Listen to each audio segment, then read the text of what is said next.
நமஸ்காரம். அனைவருக்கும் இனிய பக்திபூர்வமான நல் மாலை வணக்கங்கள்.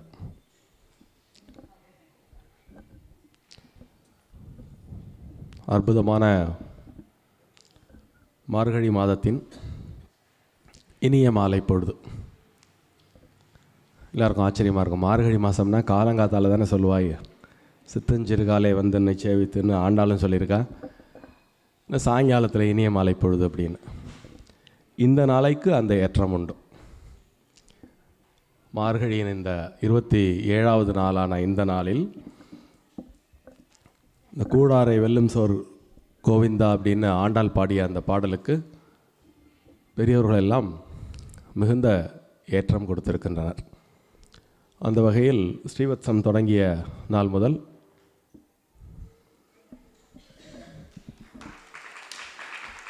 கோயில் சார்பாக அனைவரின் சார்பாக நமது மதிப்பிற்குரிய நம்ம சீதாராம்ஜி அவர்களுக்கு இந்த மாலை அணிவிக்கிற வாய்ப்பை கிடைத்ததுக்கு நன்றி தெரிவித்து மாலை அணிவிக்கிறேன். Thank you sir. தேங்க்யூ. நல்லா பெரிய பிரம்மாண்டமாக ஆண்டாள் மாலை பாருங்கள். ஆண்டாளெல்லாம் எனக்கு கிடைச்ச பெருமை. சூடி கொடுத்த சுடற்கொடி எப்படி வஞ்சனை இல்லாமல் பெரிய மாலையாக பெருமாளுக்கு போட்டு அழகு பாட்டாலும் அந்த மாதிரி ஒரு அருமையான பெரிய மாலையை கொண்டு வந்து இன்றைக்கி போட்டிருக்கா. சந்தோஷம்.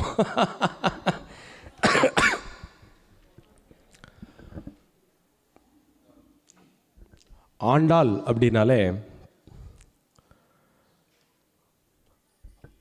உறுதி, தெளிவு, துணிவு.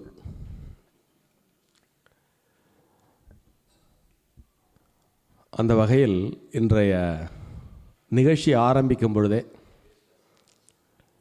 நல்ல துணிச்சலாக ஜம்முன்னு பாடினார் திரு சந்திரசேகரன் அவர்கள். புதிய வாய்ப்பு அவருக்கு இருந்தாலும் அவர் அந்த திடீர்னு பாடுறோமே புதுசாக பாடுறோமேங்கிற தயக்கம் எல்லாமே ரொம்ப நல்லா பாடினார். அப்புறம் அடுத்து ஒரு கச்சேரி. அந்த கச்சேரியை பார்த்தாக்க அவ்வளவு நிறைவாக இருந்தது மனசுக்கு. என்ன காரணம் தெரியுமா? எல்லாரும் பிரமாதமாக வாசித்தது ஒரு பெரும் காரணம். அது இயல்பான காரணம். அதை தாண்டி அடியேன் அதில் ரொம்ப ரசித்தது என்ன அப்படின்னா, பொதுவாக இங்கே கச்சேரி நடக்கும்பொழுது பக்கவாத்தியத்துக்கு யாராவது வெளியிலேருந்து கூட்டின்னு வருவா. அப்படி இல்லாமல் நம்மில் ஒருவரையே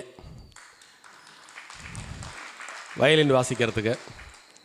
இப்போ அடுத்து கௌஸ்துபத்தில் வந்து சேர்ந்திருக்கக்கூடிய திரு கைலாசநாதன் அவர்கள், அவரும் நம்மள ஒருத்தர் தானே.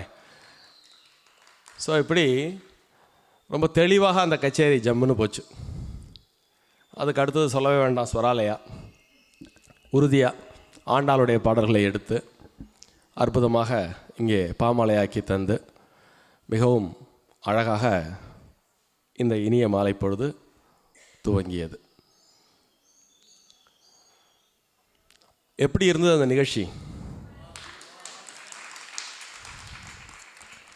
கைலாசநாதன் வந்து வசமாக சிக்கின்றாரா நம்மள்கிட்ட?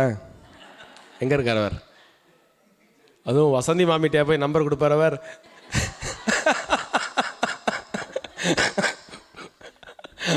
சார் மாட்டினீங்க, இன்னைக்கு வசமாக வந்து மாட்டினீங்க.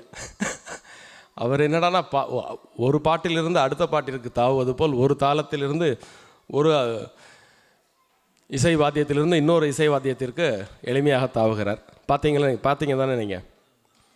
ஸோ அதனால் வசமாக சிக்கிட்டார். ஒரு இடம் இல்லை, 2 இடம். இப்போ ஸ்ரீவத்சம் கௌஸ்துபம் 2லேயும் போட்டு புழிஞ்சு எடுத்துகிட்டு போகிறா.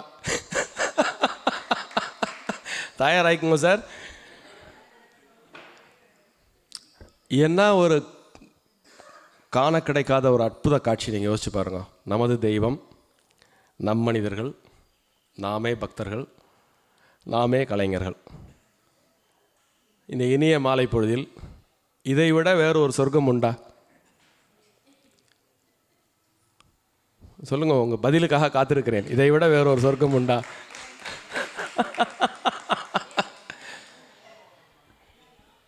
ஸோ என்னுடைய சிந்தனையெல்லாம் அதை நோக்கியே இருந்தது, சுற்றி சுற்றி வந்தது. அப்படியே எல்லோரும் எப்படி ஆனந்தமாக ரசிக்கிறா, எப்படி பாடுறா, எப்படி வாசிக்கிறா.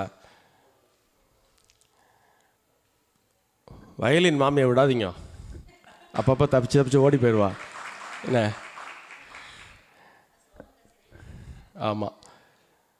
எப்படி வாசிச்சா மாமி? Very good. அவ்வளோதான், அதுக்கு தான் கேட்டேன். நீங்கள் சொன்னால் தானே தெரியும் அவளுக்கு. Very good. ஸோ இது வந்து ஒரு கைலாயமாகவும் வைகுண்டமாகவும் சத்தியலோகமாகவும் சட்டென்று அடிக்கடி உருமாறும் ஒரு ஆச்சரியத்தை தன்னுள்ளே கொண்டது ஸ்ரீவத்சம். அந்த வகையில் இன்று கைலாசநாதன் வாசிக்க கைலாசமாகவும் ஆண்டாள் மொழிகளை பிரவாகிக்கும் பாங்கிலே அது வைகுண்டமாகவும் காட்சியளித்து கொண்டிருக்கிறது. மகா அற்புதம். இந்த வேளையில் ஆண்டாள் பற்றி உங்களுடன் சற்று சிந்திக்க கிடைத்த வாய்ப்பு எனக்கு பெரு வாய்ப்பு மாமி. வழக்கம்போல் அந்த வாய்ப்பை எனக்கு வழங்கியவர் திருமதி வசந்தி சம்பத் அவர்கள். திடீரென்று கூப்பிட்டு நீங்கள் அன்றைக்கி சாயங்காலம் ஆண்டாள் பற்றி கொஞ்சம் நேரம் பேசணும் மிரட்டுறாங்க. எவ்வளோ நேரம் பேச போகிறீங்க? எப்போ பார்த்தாலும் டைம் கொடுக்க மாட்டேன்னு சொல்கிறீங்க. இன்றைக்கி நீங்கள் சொல்லுங்கள், அரை மணி நேரமா, 1 மணி நேரமா, 1.5 மணி நேரமா, 2 மணி நேரமா, எவ்வளோ நேரம் வேணாலும் எடுத்துக்கலாம் அப்படின்னு கொஞ்சம் அப்படியே சர்ப்ரைசிங்காக இருந்தது. ஏன்னா யூஸ்வலாக வந்து டைமிங் வந்து 20 நிமிஷம், 15 நிமிஷம், 12 நிமிஷம்னு சொல்லுவாள். ஆமாம். ஸோ இன்றைக்கி வந்து தாராளமாக வாரி வழங்கி இருக்கிறார்கள். இருந்தாலும் நான் அதிகமாக நேரம் எடுத்துக்க மாட்டேன், பயப்படாதீங்க. உரிய நேரத்தை எடுத்துக்கொண்டு ஒரு சில செய்திகளை பகிர்ந்து மகிழ்ந்து விடைபெறலாம் என்று இருக்கிறேன். இப்போது இந்த உரை ஆரம்பிக்கும் பொழுது ஆண்டாள் என்றாலே, ஆண்டாளை நினைக்கும் போதெல்லாம் எனக்கு பாரதியாரை ஞாபகத்துக்கு வந்துடுவார். எண்ணிய முடிதல் வேண்டும், நல்லவே எண்ணல் வேண்டும், திண்ணிய நெஞ்சம் வேண்டும், தெளிந்த நல் அறிவு வேண்டும் என்ற பாரதியின் வரிகளை தியானித்து ஆண்டாள் பற்றி சற்று சிந்திப்போம். இந்த 4 வரிகளும் ஆண்டாளுக்கு பொருந்தும் என்பதையும் அடியன் பலமுறை உங்களுடன் பகிர்ந்திருக்கிறேன். இன்றைக்கும் இன்னொரு வாய்ப்பாக அதனை பகிர்வதில் பேர் வகை கொள்கிறேன். ஆண்டாள் என்றாலே நினைத்ததை முடிப்பவள். ஆண்டாளுங்கிற உருவம் நம்ம யோசிக்கிற நினைக்கும் பொழுதே பளிச்சுன்னு நமக்கு வரக்கூடிய ஒரு சிந்தனை, பேர் உறுதி கொண்டவள், நினைத்ததை முடிப்பவள். நம்ம எல்லாம் ஆண்டாளை பக்திபூர்வமாக நன்கு பார்த்திருக்கிறோம், அனுபவித்திருக்கிறோம்.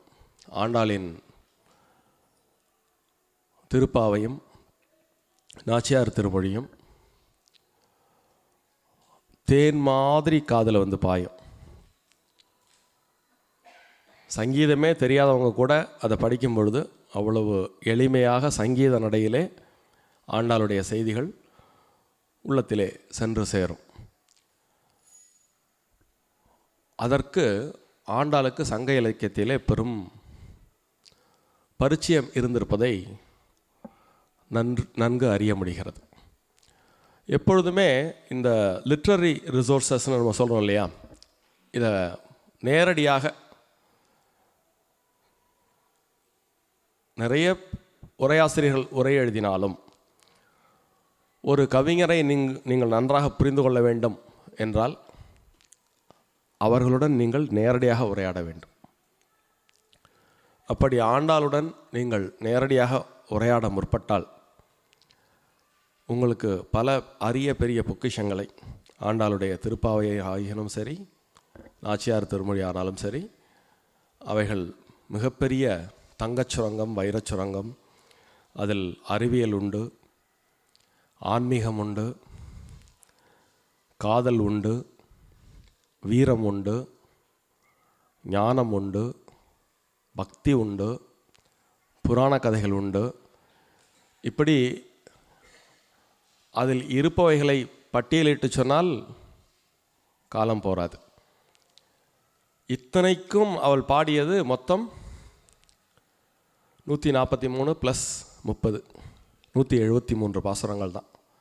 இந்த 173 பாசுரங்களில் பின்னால் வந்த மாமேதைகளெல்லாம் ஆழ்வார்களில் தலை சிறந்தவர் ஒரே பெண்பார் புலவர். 4000 பாடல்களில் 173 பாடல்களில் பாடிய ஆண்டாளை ஏற்கனவே இருந்த ஆழ்வார்களை எல்லாவற்றை விடவும் இவர் பெரியவர் என்று பெரிய பெரிய மகான்கள், நம்ம இவர் யார் சொல்கிறதுக்கு அப்படின்னு நம்ம சுட்டி காட்ட முடியாத அளவுக்கு மகா மேதைகள் ஆண்டாளை அப்படி ஒத்துக்கொண்டிருக்கிறார்கள். இங்குதான் ஒரு ஆய்வு மாணவனாக சில நேரங்களில் நான் யோசிப்பதுண்டு. 4000 பாடல்களில் 173 பாடல்கள் பாடிய ஆண்டாளுக்கு அவ்வளோ பெரிய ஏற்றம் ஏன்? எப்படி ஆண்டாளுடைய அந்த ஞானத்தை பெரும்பாலான சான்றோர் அவள் 5 வயதிலேயே பெற்றுவிட்டாள், 5 வயதிலேயே கவிமழை பொழியும் ஆற்றலை பெற்றுவிட்டாள் என்பதை பதிவு செய்திருக்கிறார்கள்.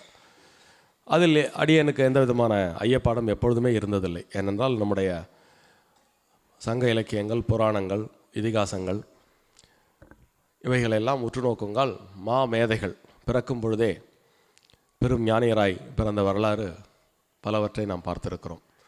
அந்த வகையில் ஆண்டாள் 5 வயதிலே அற்புதமான தமிழிலே பா இசைத்திருக்கிறாள் என்றால் அது ஆச்சரியப்படுவதற்கு ஒன்றுமில்லை. ஆனால் இது எப்படி சாத்தியம் அப்படிங்கிற ஒரு கேள்விக்குள்ளே புகுந்தோம்னா, தனிப்பாடல் திரட்டிலே ஒரு பாடல் உண்டு. நூதன விவேகிகளுக்கு நுழையாது, நுழையுமால் பூதல ஜென்ம கோடி புனிதலான் அப்படின்னு. ஒரு தனி மனிதனாக இருக்கட்டும், அப்படிப்பட்டவங்கள தான் நம்ம அவதாரம் அப்படின்னு நம்ம சொல்கிறோம். ஒரு சாதாரண மனிதர்களிடமிருந்து ஒருவர் தனித்து ஒரு துறையில் உயர்ந்து ஓங்கினால், செயற்கரிய செயல்கள் செய்தால் அவர்களை நாம் அவதாரம் என்று கூறுகிறோம். அந்த அவதாரம் என்பது எப்படி நிகழ்கிறது அப்படிங்கிறதுக்கான பதில் தான் இந்த விவேக சிந்தாமணி நூல் சுட்டக்கூடிய இந்த பா. நூதன விவேகிகளுக்கு நுழையாது, நுழையுமால் பூதல ஜென்ம கோடி புனிதலான். அப்போது இந்த கண்ணனுடைய ஆண்டாள் பக்திக்கு அவளுக்கு ஒரு பூர்வ கதை இருக்க வேண்டும் அல்லவா? அந்த பூர்வ கதையைத்தான் இன்று ஒரு அரிதான செய்தியாக உங்களுடன் அடியேன் பகிர்ந்து கொள்ள விழைகிறேன். பொதுவாக ஆண்டாள் சரித்திரத்திலே நீங்கள் கேள்விப்பட்டிருக்காத செய்தியாக அது இருக்கும் என்றும் நான் நம்புகிறேன். ஏன் அத்தனை உறுதியாக நம்புகிறேன் என்றால், இதுவரை சொல்லப்பட்ட வரலாற்றிலே பொதுவாகவே வந்து அகச்சான்று புறச்சான்றுன்னு 2 சொல்லுவோம் இல்லையா? அந்த அகச்சான்றிலே பெரும்பான்மையான நூலாசிரியர்கள் தன் பற்றிய செய்தியை அங்கோ இங்கோ ஏதேனும் ஒரு இடத்தில் சொல்லிவிடுவது வழக்கம். உதாரணத்திற்கு திருமூலர் கூட எங்கிருந்து வந்தேன் என்பதை அவர் சொல்லியிருக்கிறார். கைலை வழி வந்தேன் அப்படின்னு ஒரு பாடலில் சொல்லியிருக்கார். அதனால் அவர் நிச்சயமாக அவர் நார்த்லேருந்து தான் வந்தார் அப்படிங்கிறது அதில் ப்ரூவ் ஆகுது. ஒரு சிலர் அதை சொல்ல விரும்ப மாட்டார்கள். இப்போ ஆண்டாளுக்கெல்லாம் கண்ணனை பற்றி நினைக்கிறதுக்கே நேரம் சரியாக போச்சு. அதனால் தன்னை பற்றி நினைக்கிறது அவளுக்கு நேரமே இல்லை. அதனால் தான் பற்றி தான் அறிந்த தகவல்களே அவள் சொல்லுவதற்கு வாய்ப்பு குறைவு என்று தான் நாம் கொள்ள வேண்டும். அதனால் தன்னுடைய பூர்வ கதையை பற்றி அவள் சொல்லாதிருந்திருக்கலாம். இருந்தாலும் உங்களுக்கு எல்லாருக்கும் தெரியும், தமிழ் தாத்தா ஊவே சுவாமிநாத ஐயர் அவர்கள், அவருக்கு தமிழ் தாத்தாங்கிற பேரே ஏன் வந்ததுன்னா, ஊர் ஊராக சென்று பழந்தமிழ் சுவடிகளை கண்டறிந்து அதையெல்லாம் தொகுத்து நமது செல்வங்களை நமக்கு மீட்டு கொடுத்தார். அப்படி அவர் மீட்டு கொடுத்த பல ஓலைச்சுவடிகளில் சிலதான் அச்சில் ஏறி இருக்கின்றன. அவற்றுள் பல அச்சில் ஏறவில்லை. அப்படி கிட்டத்தட்ட 20ஆம் நூற்றாண்டின் மத்தியமம் பாகம் வரை அச்சில் ஏறாத ஒரு கதையை அடியேன் இங்கே உங்களுடன் பகிர்ந்து கொள்ள விழைகிறேன். இந்த கதையை நான் இங்கே சொல்கிறதுக்கு 2 ரீசன் உண்டு. ஏனென்றால் ஆச்சாரிய குரு பரம்பரையில் வராத கதை, ஆண்டாளுடைய சரித்திரத்திலே இடம்பெறாத கதை. இருந்தாலும் இந்த இடத்திலே நான் கூறுவதற்கு தனிப்பட்ட காரணமே உண்டு. அது என்ன தனிப்பட்ட காரணம் என்றால், நான் தவத்தை நம்புபவன். தவம் பற்றிய திருக்குறள் 2 திருக்குறளை இங்கே சொல்லி பின்பு அது எப்படி இதனுடன் பொருந்துகிறது என்பதை நாம் பார்க்கலாம். திருவள்ளுவர் தவம் பற்றி ஒரு 10 திருக்குறள் சொல்லியிருக்கிறார். அதில் 2 மிக முக்கியமானவை என்று அடியேன் கருதுகிறேன். எல்லாமே முக்கியமானது தான், இருந்தாலும் அவற்றில் 2 என் சிந்தையை கவர்ந்தவை. ஒன்று, வேண்டிய வேண்டியாங்கு எய்தலால் செய்தவம் ஈண்டு முயலப்படும் அப்படின்னு ஒரு திருக்குறள். என்ன இதுக்கு அர்த்தம் என்னென்னா, எதை நாம் வேண்டுகிறோமோ, எப்படி வேண்டுகிறோமோ அப்படியே அது கிடைக்கும். எப்பொழுது என்றால் தவம் செய்யும் பொழுது. அப்போது தவம் செய்தால் வேண்டியது வேண்டியவாறு கிடைக்கும். இதுக்கு ஒரு ப்ரூஃப் வேணும் தானே. வள்ளுவர் என்ன அவர் பாட்டுக்கு 1.5 அடியில் ஒரு இஷ்டத்துக்கு சொல்லிட்டு போயிட்டார். பசங்களை 10ஆம் கிளாஸ் படிக்கிற பசங்களை மனப்பாட பகுதியில் ஒரு 2 திருக்குறளை மனப்பாடம் பண்ணுறான்னா அவன் வள்ளுவரை திட்டின்னு இருப்பான். இவருக்கு என்ன கழுவார் 2000 வருஷத்துக்கு முந்தைய என்னமோ நினச்சதெல்லாம் எழுதி வச்சுட்டு போயிட்டார், மனப்பாடம் பண்ணும்போது நமக்கு என்ன கஷ்டமாக இருக்குது அப்படின்னு. நீங்கள் எல்லாருமே இந்த பருவத்தை கடந்து வந்திருப்பீர்கள் இல்லையா? நம்மெல்லாம் படிக்கும்போது மனப்பாட பகுதின்னு ஒன்று உண்டு. அதுக்கு ஒரு 10 மார்க் அலாட் பண்ணியிருப்பாங்க. 100 மார்க்கில் 10 மார்க் மனப்பாடத்துக்கு அலாட் பண்ணியிருப்பாங்க. அந்த மனப்பாடத்தில் முக்கியமாக இது மாதிரி திருக்குறள், நாலடியார், நான்மணிக்கடிகை, மிக முக்கியமான பாடல்களில் சிலவற்றை நாம் மனப்பாடம் செய்து அதிலிருந்து கேள்வி கேட்கப்படும், அதில் எழுதினா மார்க் கிடைக்கும் அப்படின்னு. அப்படியாவது இந்த அறங்கள்லாம் போய் சேரட்டும்னு ஒரு காலத்தில் பாடநூல் நிறுவனம் நினைத்தது. அதுக்குள்ளே நம்ம போக வேண்டாம், ஆண்டாலேருந்து நம்ம மாறி போயிடுவோம். ஸோ வள்ளுவர் 2000 வருடத்திற்கு முன்பு எழுதினார். வள்ளுவருக்கு பின்பு தான் நிச்சயமாக ஆண்டாளுடைய காலம். அப்போ வள்ளுவர் எழுதிய அந்த செய்தியை உண்மையாக்கிய ஒரு பெண்மணி இந்த உலகில் உண்டென்றால் அது ஆண்டாள் தான்.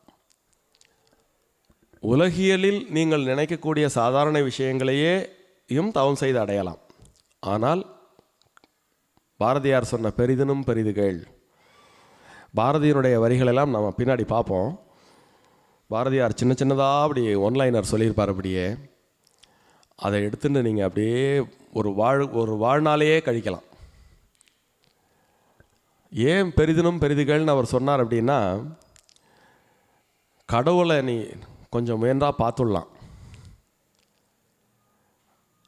பார்க்கும்போது அவர்கிட்ட நீங்கள் அது அப்படி ஒரு க்ஷண நேர அனுபவமாக அது இருக்கும்.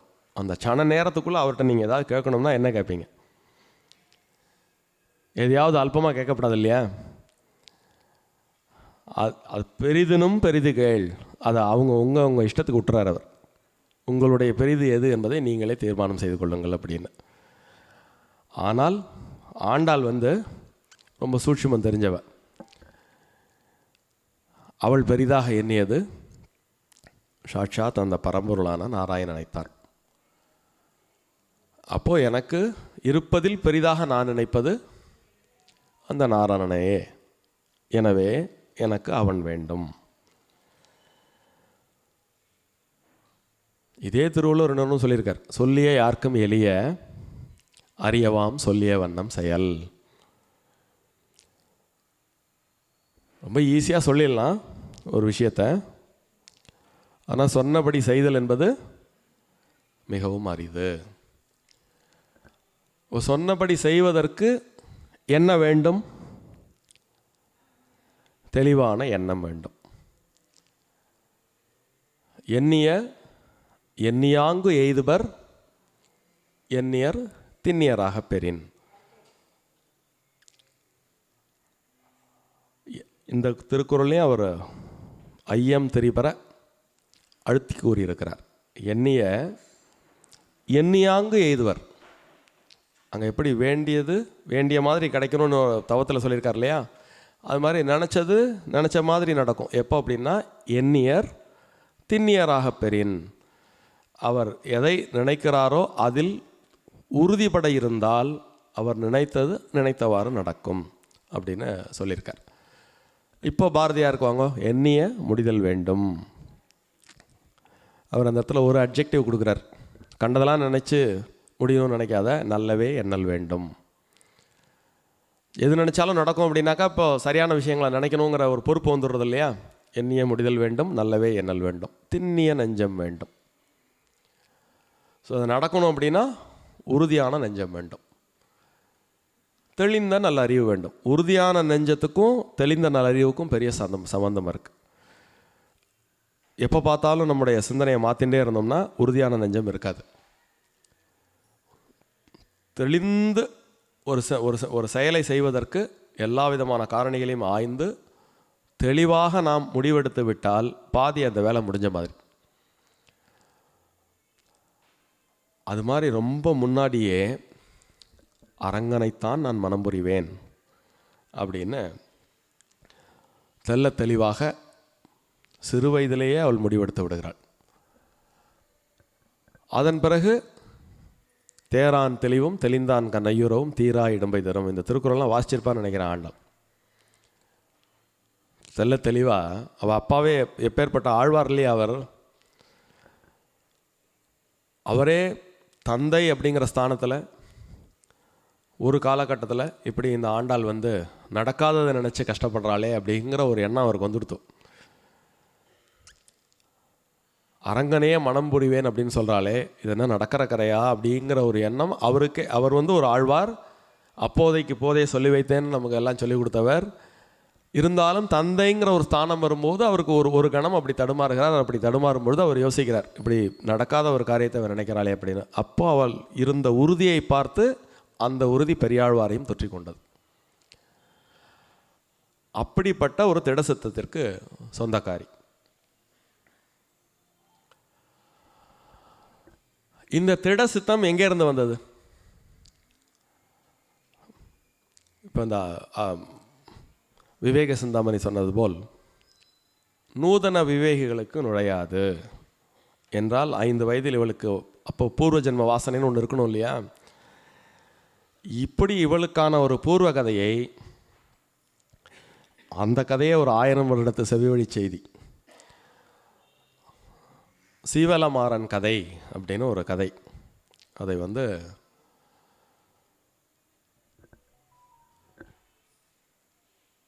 சிதம்பர கவி அப்படின்னு ஒருத்தர் எழுதியிருக்கிறார். இப்போ நம்ம கிட்டத்தட்ட சமண காப்பியங்களை பற்றிலாம் பெருசாக சொல்கிறோமே, 50 காப்பியங்களில் சீவக சிந்தாமணிக்கு இணையான ஒரு அற்புதமான ஒரு காப்பியம் அது சீவலமாறன் கதை என்று. அந்த கதையில் அறம் பொருள் இன்பம் வீடு பேறு எல்லாமே ரொம்ப பிரமாதமாக எடுத்தாளப்பட்டிருக்கும். அந்த கதையிலே ஆண்டாள் பயின்று வருகிறாள். அந்த சீவலமாறன் என்பவன் பாண்டிய நாட்டைச் சேர்ந்தவன். கிட்டத்தட்ட ஒரு அரசனுக்கு இணையான ஒரு பெருந்தனக்காரன், ஆழ்ந்த புலமை உள்ளவன்.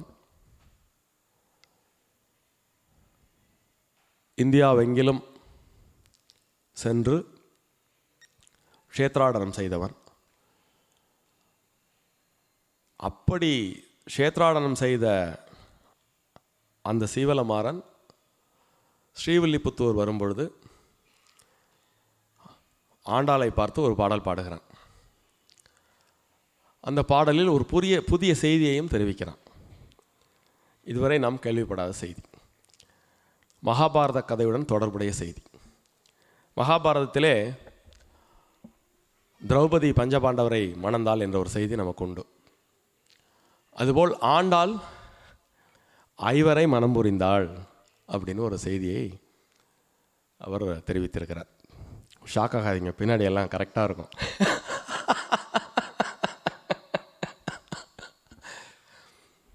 ரொம்ப அழகான ஒரு பாடல்லே அவர் சொல்லியிருக்கார்.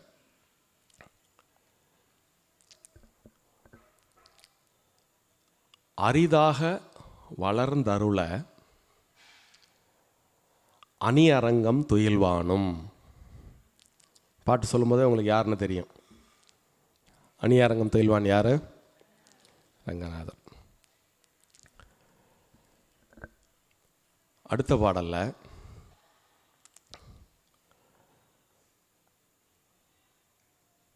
விரி மலையான் அப்படின்னு அழகர் கோயில் அந்த சுவாமியை சொல்கிறார். அவருடன் வேங்கடத்து உரைபவனும் வரிதாவும் பூம்புகிழ் பூம்பொழில் புடைசூழ வடபெருங்கோயில் பரணும். யார் அவர்? இப்போ எத்தனை பேர் வந்திருக்காங்க? 4 பேர் வந்துட்டாங்களா? பிரியாது மன்னரை பெருமனம் செய்து இனிது உவந்தார். மன்னர், இந்த மன்னரில் தான் அடிக்கோடு போடணும். ஆரம்பத்தில் இந்த பாடல் படித்த பிறகு இந்த ஆசிரியர் குறிப்பிடக்கூடிய அந்த மன்னர் இங்கே நமக்கு அருகில் இருக்கக்கூடிய மன்னார்குடியைச் சேர்ந்த ராஜ மன்னராக இருக்குமோ, அல்லது அங்கே வடபெருங்கோயிலே அவரை ரங்க மன்னார் என்று நம்ம வடபத்திர சாய ரங்க மன்னார் என்று நாம் கூறுவோம். அப்போ அவரை தான் இன்னொரு இடத்துல வடபெரும் கோயில் பரன் அப்படின்னு சொல்லிட்டாரு. அப்போ அவர் இல்லை. இந்த மன்னர் யார் அப்படின்னு ஒரு கேள்வி எழுந்தவுன்னா அப்படியே பின்னோக்கி போகிறது ஒரு கதை. அது என்ன கதை அப்படின்னா, மகாபாரத காலத்துக்கு போகிறது. மகாபாரதத்தில் கண்ணனாக அவதாரம் செய்த திருமால்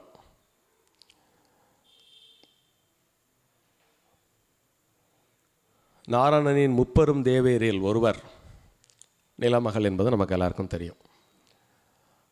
மகாபாரதத்தில் சத்யபாமான்னு ஒரு கேரக்டர் உங்களுக்கு எல்லாருக்கும் தெரியும். அந்த சத்யபாமா பூமி தேவி தாயாரின் இன்னொரு வடிவம் என்பதை புராணம் தெளிவாக பதிவு செய்கிறது.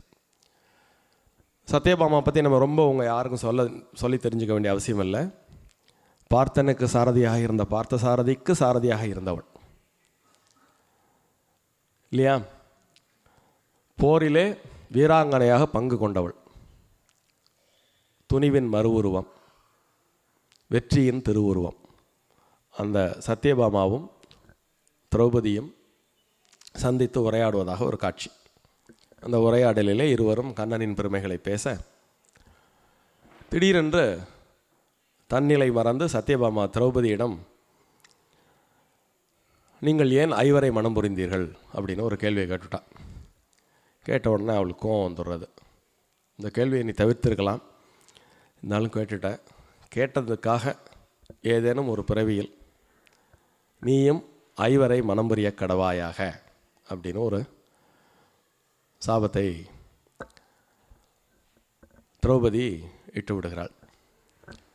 ஸோ இது ஒரு பழம் கதை. இப்போ இந்த சீவலமாறன் கதைக்கு திரும்ப வருவோம். இந்த சீவலமாறன் ஊர் ஊராக க்ஷேத்ராடனம் செய்தார் என்று சொன்னோம் அல்லவா? அவர் அப்படி ஒரு முறை கங்கைக்கு வரும்பொழுது கங்கையிலே குளிச்சுட்டு அவர் அனுஷ்டானங்கள் செய்ய முற்படும்பொழுது அவர் கண்முன்னே ஒரு காட்சி வருகிறது.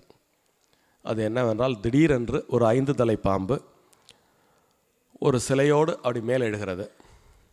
கரைக்கு வந்து ஒரு முனிவரிடம் அந்த சிலையை சேர்க்கிறது. முனிவர் அதை பாங்குடன் வாங்கி அதை ஒரு ஆசனத்தில் அமர்த்தி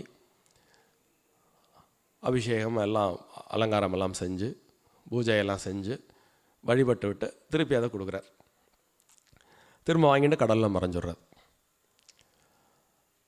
இதை அந்த கவிஞர் ஐவாய் பாம்பு என்று குறிப்பிடுகிறார். வேறு யாரும் இல்லை, வாசுகி தான் அது. அந்த வாசுகியை ஐவாய் பாம்பு என்று குறிப்பிடுகிறார். அந்த வாசுகியானவள் திடீரென்று கங்கையிலிருந்து ஒவ்வொரு நாளும் இப்படி நடந்துகிட்டே இருக்கு. இந்த சீவலமாறன் ஒரு தொடர்ச்சியாக அதை பார்த்துட்டே இருக்கான். டெய்லி இதை பார்க்கறதுக்காகவே கங்கை கரைக்கு போகிறான். ஒரு நாள் தவறாமல் இது நடந்துட்டு இருக்கு. அந்த முனிவர் பிருகு முனிவர் ஒரு நாள் கொஞ்சம் கேட்கலாமா வேண்டாமான்னு யோசிச்சுட்டே போயிட்டு, சுவாமி நான் டெய்லி இதை பார்த்துட்டு இருக்கேன். ஒரு சிலை அந்த பாம்பை எடுத்துக்கொண்டு உங்கள்கிட்ட கொடுக்குறது, அதை நீங்கள் எல்லாம் ஆராதனையெல்லாம் பண்ணிவிட்டு திருப்பி கொடுத்துறேன். அது என்ன, அதனுடைய கதையை நான் தெரிஞ்சுக்கலாமா அப்படின்னு அவர் கேட்குறார். தாராளமாக தெரிஞ்சுக்கலாம்ப்பா, உனக்கு தெரிஞ்சுக்கிறதுக்கு எல்லா விதமான அருகதையும் உண்டு. யார் கேட்டாலும் தமிழில் ஒன்று, கல்வி நயந்தவர்க்கு ஒரு கோதற்ற வாசகம், அதுதான் சிறந்த அறிஞர்களுடைய பண்பு. பிருகுமுனிவர் இவர் ஒரு அழகாக கேட்ட உடனே அவர் கதை சொல்கிறார். என்ன கதை சொல்கிறார்னா, உலகம் தோன்றுவதற்கு ஒவ்வொரு பிரளய கால முடிவிலும் உலகத்தை தோற்றுவிப்பதற்கு நாராயணன் தனது நாபிக்கமலத்திலிருந்து பிரம்மாவை உற்பத்தி செய்வார். அப்படி உற்பத்தியான பிரம்மா நாராயணனை வணங்கி அவரை தவம் செய்து அவரிடமிருந்தே சாஸ்திரங்களை கற்று உற்பத்தி தொழிலில் இறங்குவார். இது ஒவ்வொரு பிரளய முடிவிலும் நடக்கக்கூடிய ஒரு ரெகுலரான ஒரு காட்சி. அப்படி மகாவிஷ்ணுவிடமிருந்து தோன்றிய பிரம்மா அவரை தியானிப்பதற்காக ஒரு திருவுருவம் செய்து அதை யுக கணக்கிலே வழிபட்டார்.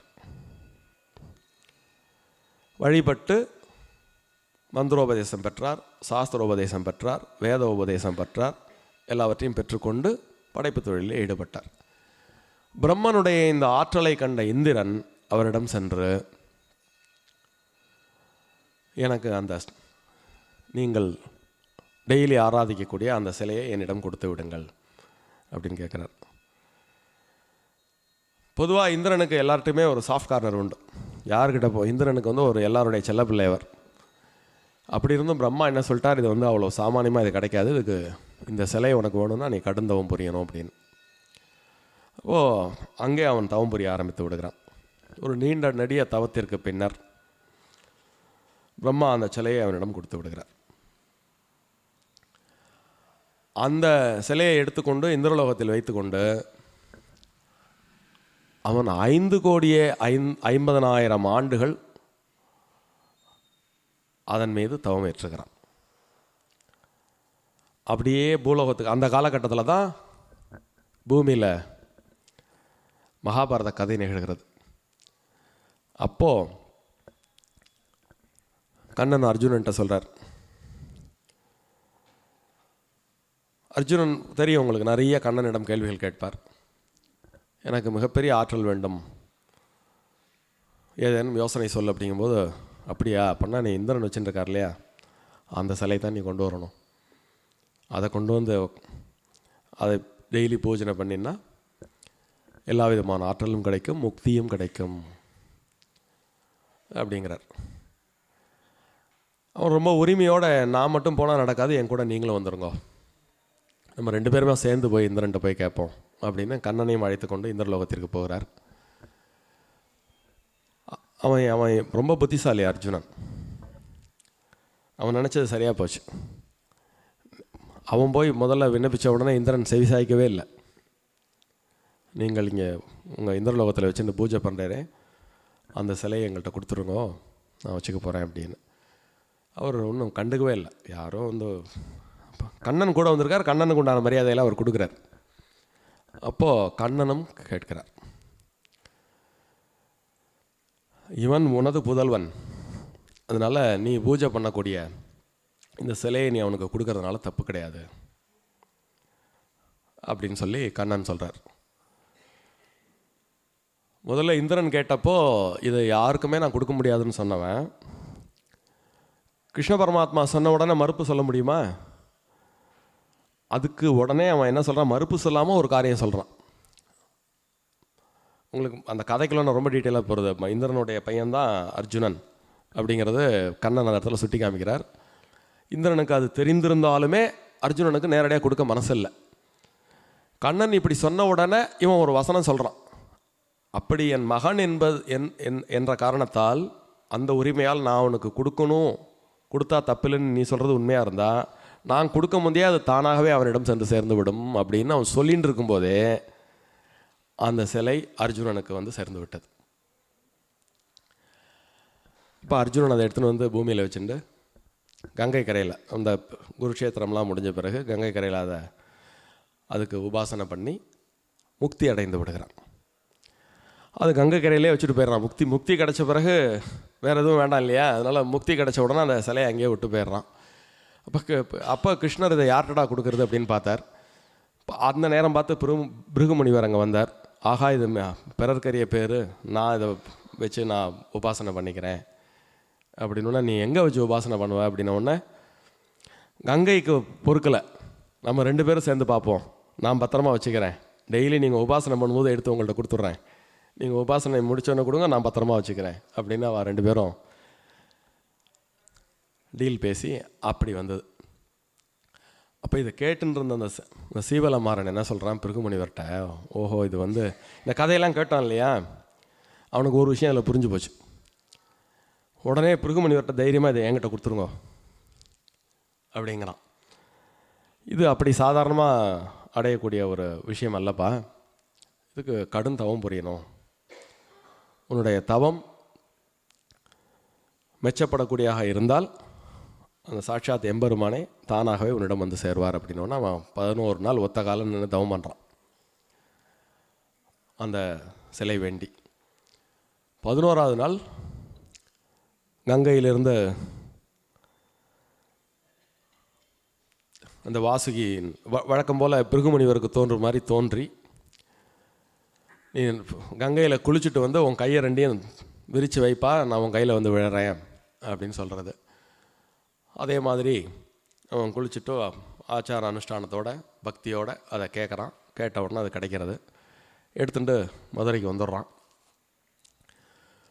மதுரைக்கு வந்தவுடன் அன்றிரவு அவன் கனவிலே ஒரு அந்தனர் ஆக பெருமாள் போய்,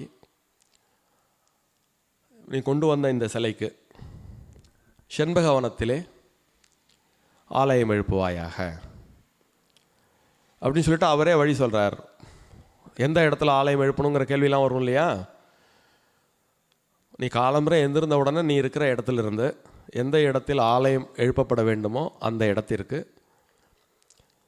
எறும்புகளெல்லாம் சேர்ந்து உனக்கு வழிகாட்டும். அந்த எறும்புகளெல்லாம் போய் எந்த இடத்துல நிற்கிறதோ அந்த இடத்துல நீ அந்த ஆலயத்தை கட்டிவிட வேண்டியது அப்படின்னு கனவுல உத்தரவாருது. இது மாதிரி அடுத்த நாள் காலம்பரை பார்க்குறாரு, ஒரு பெரும் எறும்பு கூட்டம் இருக்குது. அது பின்னாடியே போகிறார். அது அந்த செண்பகவனத்தில் ஒரு விநாயகர் கோயிலில் போய் நிற்கிறது. அதை சுற்றி எந்த இடத்துல ஆலயம் எழுப்ப வேண்டுமோ அந்த இடத்துல போய் நிலை கொள்கிறது. இவன் இந்த எடுத்துக்கொண்டு வந்த அந்த சிலையை அந்த செண்பகவனத்திலே ஒரு பெரிய கோவில் கட்டி அதற்குள்ளே நிர்மாணம் செய்து விடுகிறான் அந்த சீவலமாறன். இப்போது நிலமகள்னு சொன்னோம் இல்லையா சத்யபாமாவை, இங்கே பெரியாழ்வாருக்கு எப்படி கிடச்சா? பூமி தாயாராக தானே கிடச்சா. அந்த கிடைச்ச இடத்திற்கு பெயர், அதாவது வில்லிபுத்தூர் வேதக்கூனூர்னு அதுக்கு சொல்கிறோம் இல்லையா. கோதை பிறந்த ஊர், கோவிந்தன் வாழும் ஊர். அந்த ஊருக்கு இயற்பெயர் செண்பகவனம். இந்த சீவலமாறன் கட்டிய அந்த ஊர் தான் வில்லிபுத்தூர். இப்போ 5ஆவதாக ஒரு மன்னார்னு சொன்னோம் இல்லையா.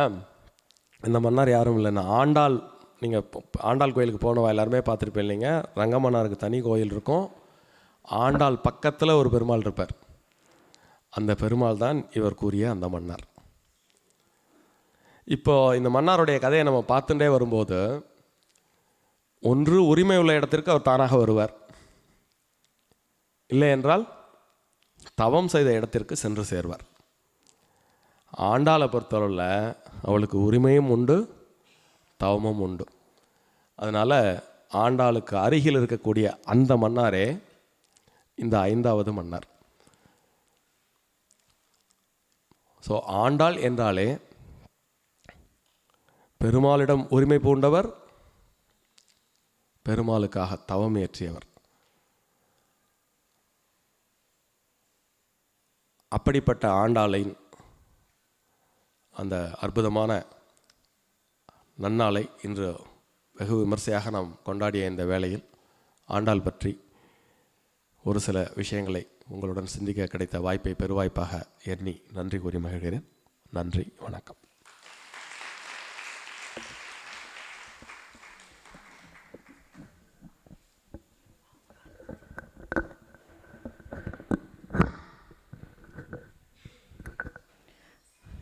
Thank you sir. ஸ்ரீவத்சத்தில் நிறைய கலைஞர்கள் இருக்கார் அப்படின்னு சார் சொன்னார். எனக்கு தோன்றது ஏன் சொற்பொழிவாளரை பற்றி நம்ம சொல்லிக்கவே இல்லை அப்படின்னு. வெளியில் நம்ம நிறையா கேட்குறோம் இல்லையா. திரு துஷ்யந்த் சீதர், திரு வேலுக்குடி கிருஷ்ணன், பத்மநாபன் அவெல்லாம் சொல்கிற மாதிரியே நமக்கு ஸ்ரீவத்சத்துலேயே நம்ம கொடுத்து வச்சது மிகப்பெரிய சொற்பொழிவாளர். திரு சீதாராமன். அதுவும் நம்மக்கிட்ட பெரிய பொக்கிஷமாக இருக்குங்கிறதையும் நம்ம இங்கே சந்தோஷமாக நினச்சி பார்க்கணும். ரொம்ப அரிய தகவல். ஆண்டாளை பற்றி நிறையா பேசுகிறாரே, இவர் இன்றைக்கி என்ன தான் பேச போகிறார் அப்படின்னு நான் ரொம்ப ஆவலாக எதிர்பார்த்துட்டு இருந்தேன். எதிர்பார்க்காத ஒரு மகாபாரத கதை, அதுவும் எப்படி பாரதியார், திருக்குறள், அதுக்கப்புறம் மகாபாரதம், ஆண்டாள், இது மாதிரி ஒரு கனெக்ஷன் கொடுக்கறதுங்கிறது ரொம்ப எதிர்பார்க்க முடியாத ஒரு விஷயம். ரொம்ப அருமையாக இருந்தது. ரொம்ப நன்றி சார். அதே மாதிரி இன்றைக்கி நான் நிறைய பேருக்கு நன்றி சொல்லணும். திரு ராஜா பட்டர் இல்லை அப்படிங்கிற குறையை தீர்க்கறதுக்கு லவகுச்சா மாதிரி அவளுடைய மகன்கள் அஸ்வத், அபிஷேக், இந்த 10 நாளும் அவள் 10 நாளும் கார்த்தால் அந்த குழந்த ஒரு 5 மணிக்கே இங்கே கோவிலில் எல்லாம் பண்ணிவிட்டு ஸ்கூலுக்கு 7 மணிக்கெல்லாம் ஓடி போயின்னு இருந்தான். இந்த வயசுலேயே அவளுக்கு இவ்வளோ பக்தியை ஊட்டி வளர்க்குறதுக்கு ராஜா பட்டருக்கு நம்ம நிஜமாகவே ரொம்ப நன்றி சொல்லணும். ஸோ அந்த குழந்தைகளுக்கு நன்றிக்கு பதிலாக நம்ம எல்லோருடைய வாழ்த்துக்களையும் சொல்லணும். அதே மாதிரி வெங்கட்ராமன் மாமா கார்த்தாலையும் சாயந்தரமும் அவரும் எல்லாருக்கும் பூஜையெல்லாம் பண்ணி கொடுத்து ரொம்ப சிறப்பாக நடத்தின்னு இருக்கார். ராஜா பட்டர் குறை இல்லைங்கிற குறையே இல்லாமல். ரொம்ப முக்கியமாக சொல்லணுன்னா இன்றைக்கி ஆண்டாளோட அலங்காரம். ராஜா பட்டர் இல்லாமல் ஆண்டாளுக்கு அலங்காரம் எப்படி நடக்க போகிறதுன்னா, அங்கேருந்து கூட்டின்னு வந்துட்டு ஆண்டாள் நம்ம சிவன் கோயில் கார்த்திகை அவ்வளோ அழகாக இன்றைக்கி கிட்ட போய் பார்த்துட்டு வாங்க எல்லாரும். ரொம்ப அழகாக இருக்குது அலங்காரம். எல்லாமே நிறைஞ்சு இன்றைக்கி அமைஞ்சது நம்ம செய்த புண்ணியம், ஆண்டாள் அருளிய பாக்கியம். இது மாதிரி நிறைய நிகழ்ச்சிகள் நம்ம கூடி இருந்து நன்றாக கொண்டாடணும்னு சொல்லி பிரார்த்திச்சுண்டு இப்போது மகா ஆரத்தி, அதனை தொடர்ந்து பிரசாதம். இங்கேயே உட்காந்து ஆரத்தி பார்க்கலாம். அதுக்கப்புறம் அங்கே கொண்டு ஆரத்தி பிரசாதம் எல்லாம் வச்சுருவா. நீங்கள் எப்பவும் போல் வரிசையாக போயிட்டு வாங்கிக்கலாம்.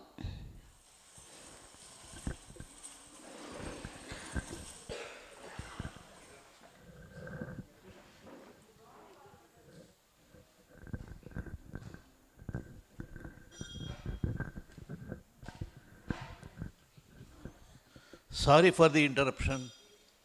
ஒரு சின்ன சஜஷன் தோணித்து.